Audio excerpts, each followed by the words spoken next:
மீண்டும் இயேசு கிறிஸ்துவின் நாமத்தினாலே வாழ்த்துக்கள். தேவனை குறித்ததான அறிவை நாம் கண்டுபிடிக்கணும் என்று நம்ம கடந்த வாரத்தில் பார்த்தோம். தேவன் அன்பாகவே இருக்கிறார், அன்பாகவும் இல்லை. God is love, not loving. இந்த அறிவு தான் நமக்கு மற்ற எல்லாத்தையும் ஓப்பன் ஆக்கி விடுது. பழைய ஏற்பாடு சம்பவங்கள், பழைய ஏற்பாட்டிலே நடந்த காரியங்கள், புதிய ஏற்பாட்டிலே நடக்கிற எல்லாத்தையும் நீங்கள் ஒழுக்கமாக அண்டர்ஸ்டாண்ட் ஆகணும்னா ட்ரினிட்டி லெவலில் நீங்கள் என்ட்ரு ஆகணும். அந்த அன்பில் நிலைச்சிருந்தால் தான் தேவனை அறிகிற அறிவு நமக்குள்ளே கண்டினியூஸாக அது நித்திய ஜீவனுக்குள்ளே நமக்குள்ளே வேலை பார்க்கும். நித்திய ஜீவன் அப்படின்றாலே தேவரகமான ஒரு வாழ்க்கை, காட் கைண்ட் லைஃப். அதாவது 2 மண்டலத்துலேயும் நம்ம வாழ்கிற மாதிரி தான் ஆண்டவர் நம்மளை படைச்சிருந்தார். பூமி, பரலோகம். எப்போல்லாம் வாய்ப்பு இருக்கோ அப்போல்லாம் நம்ம 2 மண்டலத்துலேயும் இயங்குகிற மாதிரி இருந்தது. அன்லாக் ஆகிட்டு, அது லாக் ஆகிட்டு அன்லாக் பண்ணுறதுக்கு தான் இயேசுநாதர் வந்தார். நம்மளை மீண்டும் ஏதேன் லைஃபுக்கு கொண்டு வரும்படி, மீண்டும் பிதாவோடு சேர்க்கும்படி. அதனால தான் திரும்ப சொன்னார், நானே வழி, என் மூலம் தான் வர முடியும் அப்படின்னார். ஸோ அந்த ஏன் அப்படி சொன்னார் அப்படின்னா, அந்த லவ்வில் நம்ம ஆப்ரேட் ஆகும்போது தான் அது ஒர்க் அவுட் ஆகும். என் நாமத்தினாலேன்னா என்ன அர்த்தம்னா, அது ரிலேஷன்ஷிப், உறவு. அது இந்த மதமோ அல்லது சடங்கோ அல்லது மந்திரமோ கிடையாது. உறவுல தான் சொல்கிறார் அவர். உறவு தான் லவ். அதனால் நீங்கள் பைபிள் படிக்கும்போது, ஒரு ஊழியங்களை செய்யும்போது, எதனால் இதை செய்கிறீங்கன்னு அடிக்கடி நீங்கள் திங்க் பண்ணணும். பவுல் அதை திங்க் பண்ணுவார்.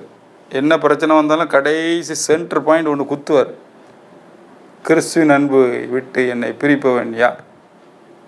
அவ்வளோதான். அதில் தான் அவர் ஆப்ரேட் ஆகிறார். அடுத்த பாயிண்ட் குத்துறார், கிறிஸ்துவின் அன்பு என்னை நெருக்கியாவது போட். அடுத்த ஜெப குறிப்பு கொடுக்காரு.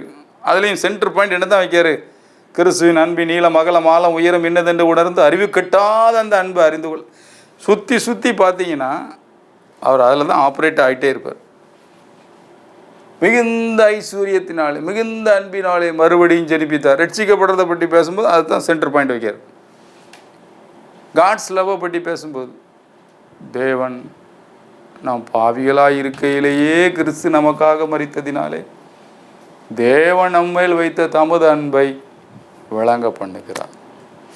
இப்படிலாம் பிரசங்கம் பண்ணும்போது டக்குன்னு ஒருத்தர் எழுப்பி கேட்பார், இப்படி நீங்கள் லவ்லே பேசிக்கிட்டு இருந்தீங்கன்னா யாரும் மனம் திரும்ப மாட்டாங்க, அவங்க அப்படியே பாவத்திலே இருந்துருவாங்க, நீங்கள் கடிஞ்சு பிரசங்கம் பண்ணும் பிரதர் அப்படிம்பாங்க. நான் சொன்னேன், நீங்கள் 50 வருஷமாக கடிஞ்சு தான் பிரசங்கம் பண்ணியிருக்காங்க. எத்தனை பேர் இப்படி மனம் திரும்பியிருக்காங்க? எத்தனை பேர் கண்டினியூஸாக லவ்வில் ஆப்ரேட் ஆகிறாங்க? எல்லாம் மதவாதிகளாக மாறியிருக்காங்க, கோயில் பிள்ளைகளாக மாறியிருக்காங்க. ஆண்டவருக்கு பயந்து பைபிளை வாசிக்காங்க, ஜோம் பண்ணுறாங்க, அதெல்லாம் ஒரு பக்கம். ஆனால் நீங்கள் லவ்வில் ஆப்ரேட் ஆகிட்டீங்கன்னா ஜீவன் உண்டாகும். உங்களால் பைபிள் வாசிக்காமல் இருக்க முடியாது, ஜெபிக்காமல் இருக்க முடியாது, ஊழியாமல் இருக்க முடியாது. கிறிஸ்துவின் அன்பு உங்களை நெருக்கிய ஒரு சின்ன கோடு தான் இருக்குது, மயிரில் வித்தியாசம்தான் இருக்குது. கிருபையினாலே விசுவாசத்தை கொண்டு ரட்சிக்கப்படுவீர். ஃபஸ்ட்டு கிருபை தான், 2ஆவது தான் ஃபெய்த். நம்முடைய வேலை கிருபைங்கும்போது பேரன்பு. தேவன் நம்ம மேல் வச்ச பேரன்பினால தான் நம்ம ஆண்டவருக்குள்ளே வந்தோம். இதை தான் ரிவர்ஸில் அவர் கேட்காரு, நான் உன்னை நேசிச்சேன்ல, மீனும் பிறரை நேசி. ஸோ அதனால் இதைத்தான் நாம் மையப்படுத்த வேண்டும். பைபிள் படிக்கிறதுக்கும் இதைத்தான் மையப்படுத்தணும். நிறைய நேரம் நம்ம இதில் தப்பு பண்ணியிருந்தோம். யாராவது இதில் பிரசவம் பண்ணுற ஆட்கள் இருந்தீங்கன்னா இதை கேட்டிங்கன்னா இதை நீங்கள் மைண்டில் வச்சுக்கிடுங்க. நான் முந்தி எதை மைண்டில் வச்சுருப்பேன் அப்படின்னா, பைபிள் வாசிக்கணும். ஏன்னா நான் ஒரு 105 தடவை பைபிள் படித்ததுனால எங்கே போனாலும் பைபிள் வாசிக்கிறத மையப்படுத்தி பிரசங்கம் பண்ணுவேன். அதனால் மக்களுக்கு ரொம்ப பிடிக்கும். ஆனால் இப்போ ஆண்டவர் என்கிட்ட நெடுக்கவே ப்ராக்டிஸ் பண்ணி அதிலேருந்து வெளியே கொண்டு வந்தார். அது எப்படின்னா, மதுரை 150 கிலோமீட்டர்னு ஒரு திசை காட்டி இருக்குன்னா, 150 கிலோமீட்டர் மதுரை வண்டி மதுரை நோக்கி போகணும். இந்த மதுரை 150 கிலோமீட்டர் தான் பைபிள். பைபிளை நீங்கள் இருக்க கட்டி பிடிச்சிக்கிட்டிங்கன்னா மதுரைக்கே போக முடியாது. பைபிளை நீங்கள் இறுக்கமாக பிடிச்சிருக்கலாம், ஆனால் உங்களுக்குள்ள ஜீவன் உண்டாகுது, இது போக முடியாது. உங்களுக்கு இதுக்கெல்லாம் உங்களுக்கு வசனம் சொன்னால் தான் ஒர்க் அவுட் ஆகும். ஏன்னா நீங்கள் அப்படியே வளர்ந்துட்டிய சின்ன வயசுலேருந்தே. சொல்கிறேன், யோவான் 5ஆம் அதிகாரம் பாருங்கள், உங்கள் கண்ணு திறக்கப்படும். வேத வாக்கியங்களை ஆராய்ந்து பாருங்கள், அவைகளால் உங்களுக்கு நித்திய ஜீவன் உண்டென்று எண்ணுகிறீர்களே. அழகாக சொல்கிறார், அவைகளால் உங்களுக்கு நித்திய ஜீவன் உண்டென்று எண்ணுகிறீர்களே அப்படி சொல்லிட்டு அடுத்த வரியில் என்ன சொல்கிறாரு? நம்ம இந்த ஒரு வரியை எடுத்துக்கிட்டு நீங்கள் பைபிள் படித்தா நித்திய ஜீவன் அப்படி சொல்கிறோம். நானும் முந்தி அப்படி சொல்லியிருக்கேன் ஒரு முந்திலாம். ஆனால் அது அப்படி அதோடு நிறுத்தலை. அங்கே நல்லா பாருங்கள், வேத வாக்கியங்களை ஆராய்ந்து பாருங்கள், அவைகளால் உங்களுக்கு நித்திய ஜீவன் உண்டென்று எண்ணுகிறீர்களே. உன் மைண்ட் செட்டில் இருக்குது, பைபிள் நல்லா ரீட் பண்ணால் நித்திய ஜீவன் உண்டு என்ற. அடுத்த வரி ரொம்ப முக்கியம், என்னை குறித்து சாட்சி கொடுக்கிறவைகளும் அவைகளே, அப்படி இருந்தும் என்னை நீ கண்டுபிடிக்கலங்காரு. அப்படி இருந்தும் உங்களுக்கு ஜீவன் உண்டாகும்படி என்னிடத்தில் வர உங்களுக்கு மனசு இல்லை.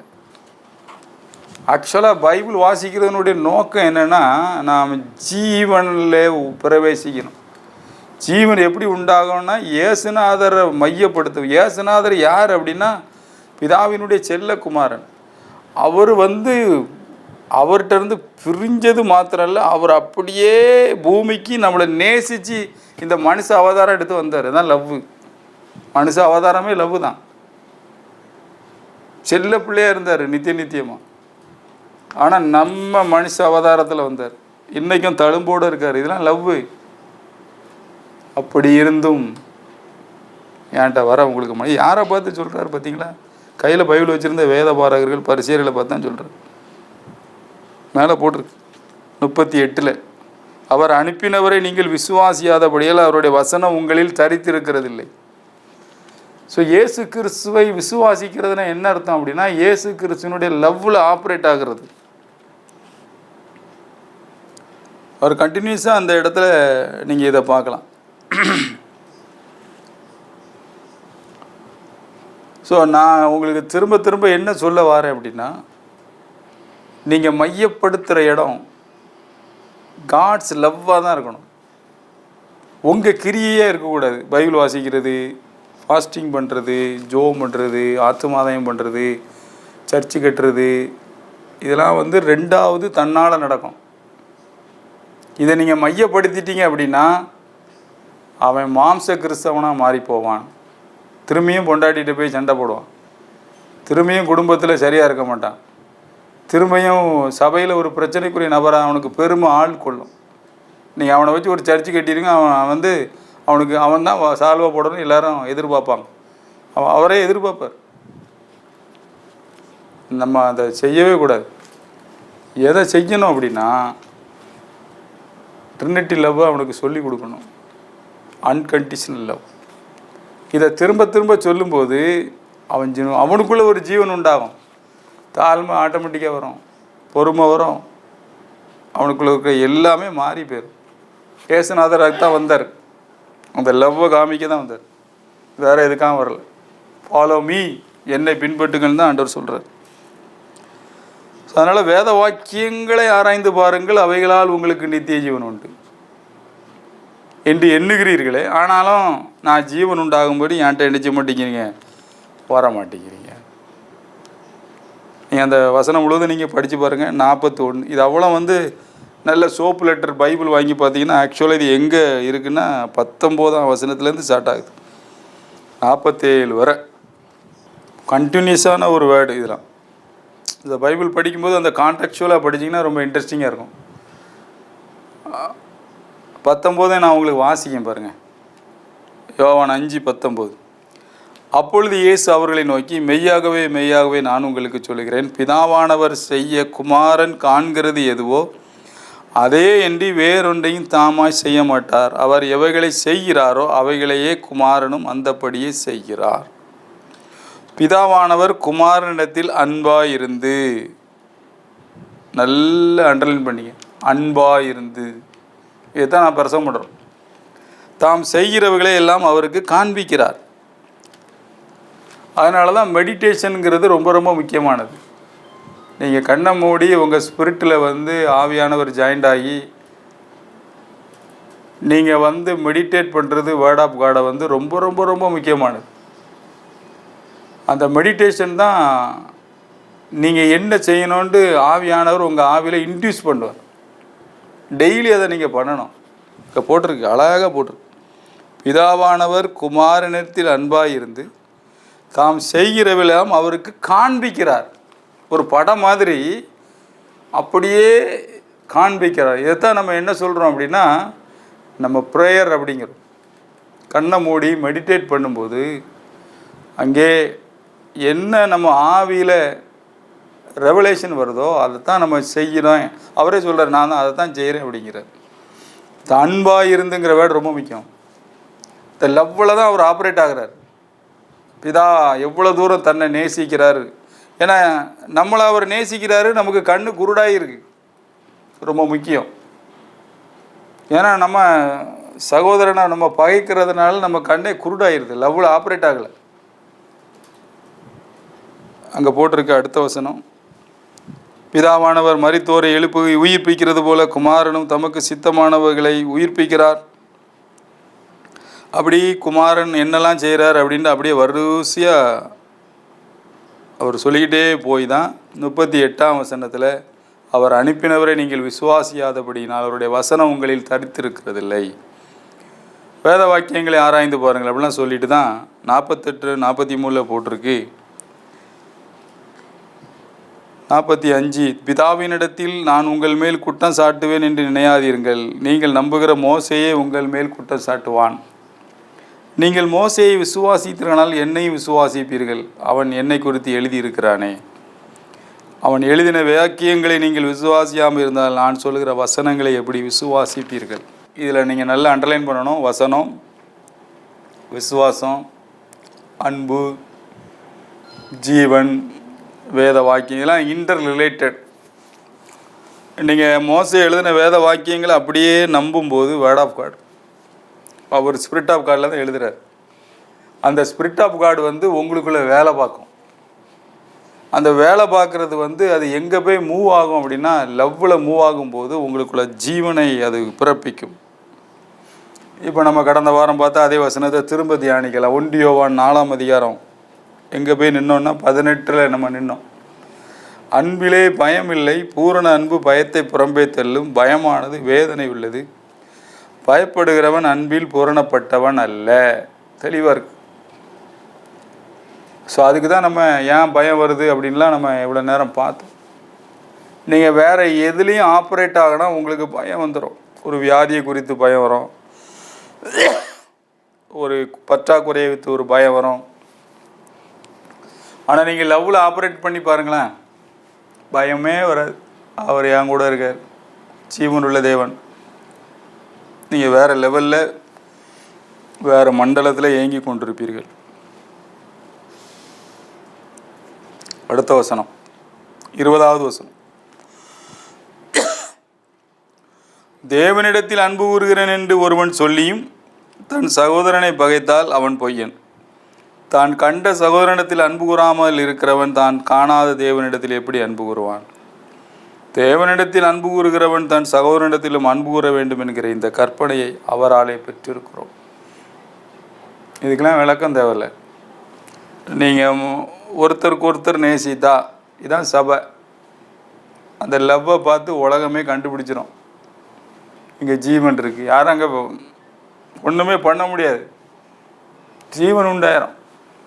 நீங்கள் மட்டும் அந்த லெவலில் ஆப்ரேட் பண்ணி பாருங்கள், அந்த சபையை டச் பண்ண முடியாது. ஆதி திருச்சபை அப்படி தான் இருந்தது. ஒரே மனசு, ஒரே கூட்டத்தார். ஹார்ட்லாம் அப்படி அதாவது ரீஒர்க் பண்ணி அவங்க நல்ல இருதயம்லாம் ஒரு மனமாயிட்டு அங்கே வந்து ட்ரினிட்டி உட்கார்ந்துருக்காங்க, பிதா குமாரன் பரிசுத்தாவி. இவன் சவுல் வந்து சபையை துன்பப்படுத்தும் போது அங்கே அடிக்கிறது யாரை அடித்த மாதிரி இருக்கு? கிறிஸ்து. அவர் சொல்கிறார், முள்ளில் உதைக்கிறது உனக்கு கடினமா. நம்ம ரிவைவலை பற்றி பேசுகிறோம், ஆனால் அந்த லவ்வில் ஆப்ரேட் ஆகிறத பற்றி நம்ம அதிகம் பேசுகிறதில்ல. ஜெபத்தை பற்றி பேசுகிறோம், ஆனால் லவ்வில் ஆப்ரேட் ஆகணும். ஃபாஸ்டிங்கை பற்றி பேசுகிறோம், ஆனால் லவ்வில் ஆப்ரேட் ஆகணும். ஆத்மா தான் இல்லை, ஓகே தான், ஆனால் லவ் இல்லாமல் நீங்கள் பண்ண அவன் ஒரு கிறிஸ்தவ மதத்தில் தான் சேர்த்துக்கிட்டே இருப்பீங்க. அவனுக்கு லவ் ஆப்ரேட் ஆகாது. ஜீவனை பிறப்பிக்கிற ஒரு இடமா இருக்கணும் அது. அங்கே வந்தால் வியாதி போயிடும். அந்த இடத்துக்கு வந்தால் அங்கே ஜீவன் இருக்கு. அங்கே வந்தால் கடனும் என்ன கடன் இஎம்ஐயோ எல்லாமே அங்கே க்ளோஸ் ஆயிடும். அந்த அளவுக்கு மேனிஃபெஸ்டேஷன் இருக்கும். யாரும் அடிக்க முடியாது பிரதர். அடித்து பாருங்களேன், ட்ரினிட்டி அங்கே இருப்பார். உன்னை தொடுகிறவன் என்னை கண்மணியை தொழியை உரிச்சு கடத்திடுவார் அவர். துரதிர்ஷ்டவசமாக இதெல்லாம் மறைக்கப்பட்டுட்டு சபைகளுக்கு நாம் சிஸ்டங்களை யூஸ் பண்ணுறோம், ஆள் பலத்தை நம்புகிறோம், மாம்ச பலத்தில் நிற்கிறோம், நம்ம ஜெபத்தை நம்பி இருக்கோம். ஆனால் லவ்வை என்னைக்காவது நீங்கள் ஆப்ரேட் பண்ணி பாருங்கள், அது வேறு லெவல். நீங்கள் நிற்கிற அந்த ப்ரெசன்ஸே வேறு லெவலில் இருக்கும். எங்கெல்லாம் காட்ஸ் ப்ரெசன்ஸ் இருக்கோ அங்கே ஜீவன் இருக்கும். ஒரு உடன்படிக்கை பெட்டிக்குள்ள ஒரு மரக்கட்டை துண்டை வச்சு அவன் காலையில் பாருங்கள் பூத்து அப்படி காத்து அப்படி கனி வந்துடும். இதுதான் ஜீவன், மரணத்தை விழுங்கிடும். பிரியமானவர்களே, உங்கள் மைண்டு மாறணும், உங்கள் மனசு மாறணும். குறிப்பாக மிஷினரி இயக்கங்களில் வேலை செய்கிறவங்களுக்கெல்லாம் இது ரொம்ப வேணும். மிஷினரிகளுக்கு ரொம்ப வேணும். நீங்கள் ஜீவனில் ஆப்ரேட் ஆகணும்னா உங்கள்ட்ட லவ் ஆப்ரேட் ஆகணும். ஒருத்தனையும் நியாயம் தீர்க்க முடியாது, ஒருத்தர்கிட்டையும் கசப்பாக இருக்க முடியாது, ஒருத்தர்கிட்டையும் வைராக்கியமாக இருக்க முடியாது. அதெல்லாம் மாம்சக்கிரி. நீங்கள் ஆவியிலே நடப்புகிறவர்களாக மாறி போவீர்கள். ஆவியிலே நடந்தால் மாம்சக்கிரியில் அழிக்கப்பட்டுரும். அந்த ப்ராக்டிஸே நமக்கு கிடையாது. காலையில் எழுப்பி கொஞ்சம் வேதம் படித்து ஒரு வசனத்தை அப்படியே மைண்ட் செட் பண்ணிட்டு அப்படி போயிருந்தோம், தூசியை தட்டிட்டு கிடையாது. நீங்கள் உங்கள் ஆவி சொல்கிற அந்த நடத்துதலுக்கு உங்களை உட்படுத்த வேண்டும். பவுல் அதை எழுதுறாரு, நிறைய இடத்துல எழுதுறாரு. நான் ஆவியிலே நிர்ணயம் பண்ணி கொண்டு. ஆவியில் நீ நடந்தால் மாம்சக்கிரியை நிறைவேற்ற மாட்டீங்க. ஆவியின் சிந்தையோ ஜீவனும் சமாதானமுமாம். ஏன்னா அங்கே ஜீவன் தான் ஸ்டார்ட் ஆகும். ட்ரினிட்டியில் இருந்து வர்றது லவ்வுங்கும்போது அடுத்தது பார்த்தீங்கன்னா இந்த லவ் வர்ற இடத்துல ஜீவன். அதான் ஆவியின் சிந்தையோ ஜீவனும் நம்ம ஆவியில் ஆவியானவர் ஜாயிண்ட் ஆகி, ஏன்னா நம்ம ஆவி ஏற்கனவே அது ஆண்டவர் தந்தது தான். அந்த ஆவியில் என்ன ஆயிரும் அப்படின்னா அதில் ஜீவன் வந்துடும். மற்றபடி என்னென்னா அந்த ஜீவன் அறியாமையில் இருக்கும். அதுக்கும் ஒரு வசனம் காமிப்போம். ஏன்னா நம்ம இந்த வசனம் சொல்லியே பழகிட்டோம் பற்றிலாம் பிரசங்கம் கேட்டு. இப்போ நான் சொல்கிறது சொந்த கதை சோக கதைன்னு நினைக்கக்கூடாது. எபேசியர் 4 அதிகாரம் 17வது வசனம். இந்த 17க்கு முன்னாடி சபையை பற்றி தான் பேசுகிறார். 15 அன்புடன் சத்தியத்தை கை கொண்டு தலையாய கிறிஸ்துக்குள் எல்லாவற்றிலும் நாம் வளர்கிறவர்களாக இருக்கும்படி அப்படி செய்தார். 16 அவராலே சரீரம் முழுவதும் அதற்கு உதவியாக இருக்கிற சகல கணுக்களாலும் இசைவாய் கூட்டி இணைக்கப்பட்டு ஒவ்வொரு அவயமும் தன் தன் அளவுக்கு தக்கதாய் கிரியை செய்கிறபடி அது அன்பினாலே தனக்கு பக்தி விருத்தி உண்டாக்குறது, ஒரு சரீர வளர்ச்சியை உண்டாக்குறது. அன்பு அன்பு அன்புன்னு தான் இருக்கும். இது அவ்வளோ அந்த சபையில் இருந்தால். அடுத்த வசனம் அவர் என்ன சொல்ல வாராருன்னா, ஆதலால் கர்த்தருக்குள் நான் உங்களுக்கு சாட்சியாக சொல்லி எச்சரிக்கிறது என்னவெனில், மற்ற புறஜாதிகள் தங்கள் வீணான சிந்தையிலே நடக்கிறது போல நீங்கள் இனி நடவாமல் இருங்கள். அவங்க வீணான சிந்தை அழகாக போட்டிருக்கு. 18 புத்தியில் அந்தகாரப்பட்டு, இந்த புத்தியில் அந்தகாரம் தங்கள் இருதய கடினம். ஸோ அறியாமல் இருதய கடினம், புத்தியில் அந்தகாரம், தங்களில் இருக்கும் அறியாமையினாலே தேவனுடைய ஜீவனுக்கு அந்நியராக இருந்து. அண்டர்லைன் த வேர்டு, தேவனுடைய ஜீவனுக்கு அந்நியர். அதனால தான் அவனுக்கு என்ன நடக்கு அப்படின்னா, இந்த உலகத்தில் கிரியை செய்கிற ஆவிகள் அதில் போட்டிருக்கு, உணர்வில்லாதவர்களாய் சகலவித அசுத்தங்களையும் ஆவலோடு நடப்பிக்கும்படி தங்களை காம விவகாரத்திற்கு ஒப்பு கொடுத்திருக்கிறார்கள். நீங்களோ இவ்விதமாய் கிறிஸ்துவை கற்றுக்கொள்ளவில்லை. இயேசுவினிடத்தில் உள்ள சத்தியத்தின்படி நீங்கள் அவரிடத்தில் கேட்டறிந்து அவராலே போதிக்கப்பட்டிருக்கிறீர்கள். நம்ம ஆவியில் அது போதிக்கப்படும். அடுத்த வசனம், அந்தபடி முந்தின நடக்கக்கூடிய மோசம் போக்கும் இச்சைகளாலே கெட்டுப்போகிற பழைய மனிதன் நீங்கள் களைந்து போட்டு உங்கள் உள்ளத்திலே புதிதான ஆவியுள்ளவர்களாகி மெய்யான நீதியிலும் பரிசுத்தத்திலும் தேவனுடைய சாயலாக சிருஷ்டிக்கப்பட்ட புதிய மனிதனை தரித்து கொள்ளுங்கள். இதுக்கு தான் இயேசு வந்தார், நமக்குள்ளே அதை நியூ ஆக்குறதுக்கு. நம்ம கண்ணு தான் திறக்கப்படணும். இப்படி சொல்லிட்டு தான் அவர் கடைசியில் 32 முடிக்காரு. ஒருவருக்கொருவர் தயவாயும் மன உருக்கமாயும் இருந்து கிறிஸ்துவுக்குள் தேவன் உங்களுக்கு மன்னித்தது போல மன்னியுங்கள். எங்கே சுத்தினாலும் அதான் வரும். ஜீவன், மன்னிப்பு, லவ்வு, இப்படி தான் இருக்குது பைபிள். நமக்கு தான் கண்ணு மறக்கப்பட்டிருக்கு. 5:1 பார்த்தீங்கன்னா அது கன்ஜெக்ஷனில் ஆரம்பிக்கும். 5:1 ஆதலால் மேலே சொல்லப்பட்ட அந்த ஜீவன், லவ்வு, மன்னிப்பு, ஆதலால் நீங்கள் பிரியமான பிள்ளைகளைப் போல தேவனை பின்பற்றுகிறாய். அப்படின்னா என்ன அர்த்தம்னா, தேவன் நம்மளை அப்படி தான் மன்னிக்கிறார். அவர் உலகத்தாருடைய பாவங்களை எண்ணாமல் நமக்கு ஏதாவது ஒன்று போட்டு அவர் மன்னிக்கிறது இல்லை, எதையுமே பார்க்காம மன்னிக்கிறார் தகப்பனுடைய இருதயத்தில். அடுத்த வசனம், கிறிஸ்து நமக்காக தம்மை தேவனுக்கு வாசனையான காணிக்கையாகவும் பலியாகவும் ஒப்பு கொடுத்து நம்மில் அன்பு கூர்ந்தது போல நீங்களும் அன்பிலே நடந்து கொள்ளுங்கள். அதில் அழகாக போட்டிருக்கு, பலியாக ஒப்பு கொடுத்து நம்மில் அன்பு கூர், நல்ல பேப்பர் கிளியும் வர போடணும், நம்மில் அன்பு கூர்ந்தது போல. ஸோ தேவனை பின்பற்றி கிறிஸ்து நம்மில், ட்ரினிட்டி ஆட்டோமேட்டிக்காக அங்கே வந்துடுவாங்க.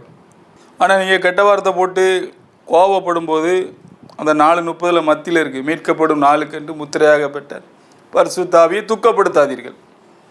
சோகமாக இருந்தார் நீங்கள் மாம்சத்தில் இருக்கும்போது, அவர் போக போகிறதே இல்லை உங்களை விட்டு.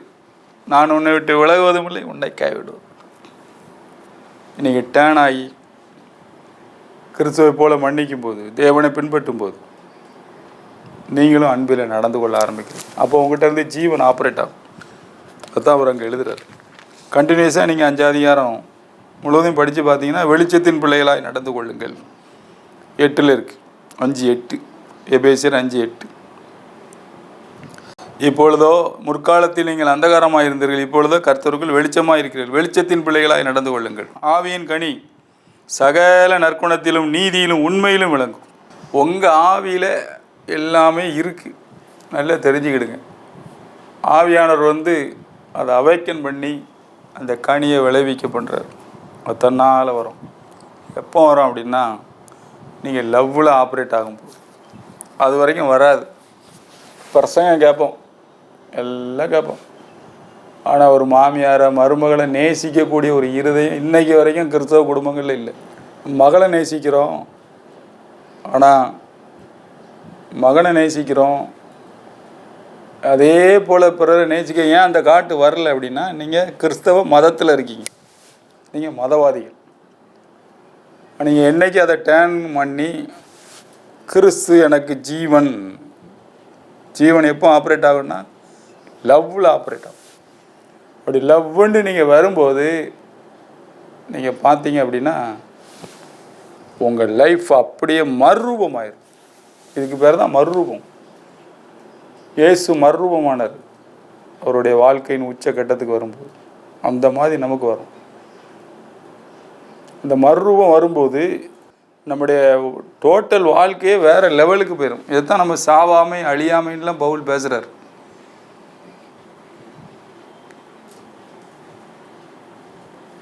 உங்கள் கண்ணு நீங்கள் திறக்கப்பட வேண்டும். ஸோ அதனால் கண்ட சகோதரனிடத்தில் அன்பு கூறாதவன் காணாத தேவனிடத்தில் எப்படி அன்பு கூறுவான்? பொதுவாக நம்ம இந்த வசனத்தோடு முடிச்சிருந்தோம். ஆனால் நீங்கள் அதுக்கு அடுத்த அதிகாரம் எப்படி ஸ்டார்ட் ஆகுதுன்னு நீங்கள் பார்த்தீங்கன்னா அது ரொம்ப இன்ட்ரெஸ்டிங்கான ஒரு காரியம். 5ஆம் அதிகாரம் 1ஆம் வசனம், இயேசுவானவரே கிறிஸ்து என்று விசுவாசிக்கிற எவனும் தேவனாலே பிறந்திருக்கிறான். பிறப்பிடத்திடத்தில் அன்பு கூறுகிற எவனும் அவரால் பிறப்பிக்கப்பட்டவனிடத்திலும் அன்பு கூறுகிறான். நாம் தேவனிடத்தில் அன்பு கூர்ந்து அவருடைய கற்பனைகளை கை கொள்ளும்போது தேவனுடைய பிள்ளைகளிடத்திலும் அன்பு கூறுகிறோம் என்று அறிந்து கொள்கிறோம். நாம் தேவனுடைய கற்பனைகளை கை கொள்வதே அவரிடத்தில் அன்பு கூறுவதாம். அவருடைய கற்பனைகள் பாரமானவைகளும் அல்ல, தேவனால் பிறப்பதெல்லாம் உலகத்தை ஜெயிக்கும். நம்முடைய விசுவாசமே உலகத்தை ஜெயிக்கிற ஜெயம். இயேசுவானவரே தேவனுடைய குமாரன் என்று விசுவாசிக்கிறவன் என்று உலகத்தை ஜெயிக்கிறவன் யார்? இயேசு கிறிஸ்துவே இவரே ஜலத்தினாலும் இரத்தத்தினாலும் வந்தவர். ஜலத்தினால் மாத்திரமல்ல, ஜலத்தினாலும் இரத்தத்தினாலும் வந்தவர். ஆவியானவர் சத்தியமாகையால் ஆவியானவரை சாட்சி கொடுக்கிறவர். பரலோகத்தில் சாட்சியிடுகிறவர்கள் மூவர், பிதா, வார்த்தை, பரிசுத்தாவி என்பவர்களே. இம்மூவரும் ஒன்றாயிருக்கிறார்கள். பூலோகத்திலே சாட்சியிடுகிறவர்கள் மூன்று, ஆவி, ஜலம், இரத்தம் என்பவைகளே. இம்மூன்றும் ஒருமைப்பட்டிருக்கிறது. நாம் மனுஷருடைய சாட்சியை ஏற்றுக்கொண்டால் அதை பார்க்கிலும் தேவனுடைய சாட்சி அதிகமாக இருக்கிறது. தேவன் தமது குமாரனை குறித்து கொடுத்த சாட்சி இதுவே. தேவனுடைய குமாரனிடத்தில் விசுவாசமாயிருக்கிறவன் அந்த சாட்சியை தனக்குள்ளே கொண்டிருக்கிறான். தேவனை விசுவாசியாதவனோ தேவன் தம்முடைய குமாரனை குறித்து கொடுத்த சாட்சியை விசுவாசியாததினால் அவரை பொய்யராக்குகிறான். தேவன் நமக்கு நித்திய ஜீவனை தந்திருக்கிறார். அந்த ஜீவன் அவருடைய குமாரனில் இருக்கிறது என்பதே அந்த சாட்சியாம். குமாரனை உடையவன் ஜீவனை உடையவன். தேவனுடைய குமாரன் இல்லாதவன் ஜீவன் இல்லாதவன். சூப்பராக முடிக்க. குமாரனை உடையவன் ஜீவன். அது என்ன அர்த்தம் அப்படின்னா, அந்த லெவலில் ஆப்ரேட் பண்ணாதான் தகப்ப அன்பு, பையன் அன்புலாம் தெரியும். கண்ட சகோதரனிடத்தில் அன்பு கூறாதவன் காணாத தேவனிடத்தில் எப்படி அன்பு? அடுத்த வசனம், உங்களுக்கு நித்திய ஜீவன் உண்டென்று நீங்கள் அறியவும், தேவகுமாரனுடைய நாமத்தின் மேல் நீங்கள் விசுவாசமாக இருக்கவும், தேவகுமாரனுடைய நாமத்தின் மேல் விசுவாசமாக இருக்கிற உங்களுக்கு இவைகளை எழுதியிருக்கிறேன். இந்த செய்தியை கேட்டு கொண்டிருக்கிற நீங்கள் யாராக இருந்தாலும் நீங்கள் தான் மனம் திரும்பணும். உங்கள் மைண்டை மாற்றணும். அந்த திருத்துவ அன்புக்கு உங்களை ஒப்பு கொடுங்க. நீங்கள் லவ்வாக இருக்கீங்கிறத எப்படி ப்ரூவ் பண்ணலான்னா, நீங்கள் அவமானப்படுத்தப்படும் போது, அங்கீகரிக்கப்படாமல் போகும்போது, நீங்கள் அதை சட்டை பண்ணாமல் மேல் நோக்கி அந்த லவ்லே ஆப்ரேட் பண்ணி அவங்கள நேசிக்கிறது தான் அதுக்கு ப்ரூஃப்.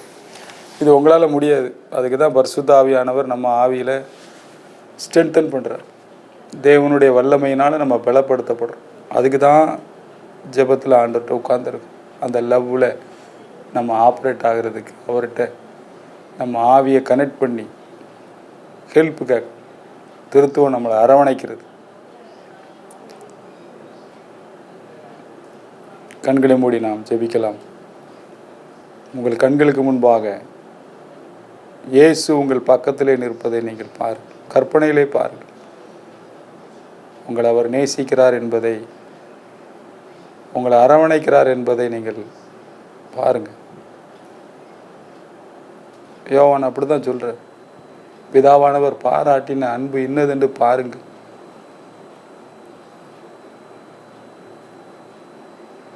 இந்த விந்த அன்புக்கு ஈடாக நாம் என்ன செய்ய முடியும்? இந்த அன்பில் நீங்கள் வளரும்போது பிறரை நேசிக்கிறது உங்களுக்கு எளிதாக மாறிப்போம். அதை நீங்கள் கடந்து போவீர்கள் எளிதாக. தூசியை விட்டு நீயே உதறி எழும்புன்னு பைபிள் சொல்லு. எலும்பு போதும். அந்த கசப்பில் வாழ்ந்த நாட்கள். ஜீவனை தர ஆண்டவர் வந்தார். உங்கள் வாழ்க்கையே மாற்றுகிறார். உடைய கரத்திலே, ஆண்டவர் கரத்திலே நம்ம ஒப்பு கொடுப்போம். பிதாவே, உம்மை துதிக்கிறோம். டேடி, உமக்கு நன்றி செலுத்துகிறோம். கிறிஸ்து ஆவியானவர் எல்லாரும் இணைந்து எங்களுக்குள்ளே எங்கள் ஹார்ட்டில் வேலை பார்க்குற இந்த தெய்வீக அன்புக்காக தோத்துறோம். எங்கள் இருதயம் இந்த நாளிலே உயிர்ப்பிக்கப்பட்டபடினாலே ஸ்தோத்திரம். கண்களை திறந்திரே அதற்காக தோத்துறோம். நம்முடைய கரத்தில் எங்களை அர்ப்பணிக்கிறோம். இயேசு கிறிஸ்து மூலம் வேண்டுகிறோம் நல்ல பிதாவே. ஆமென். Thank you. God bless you.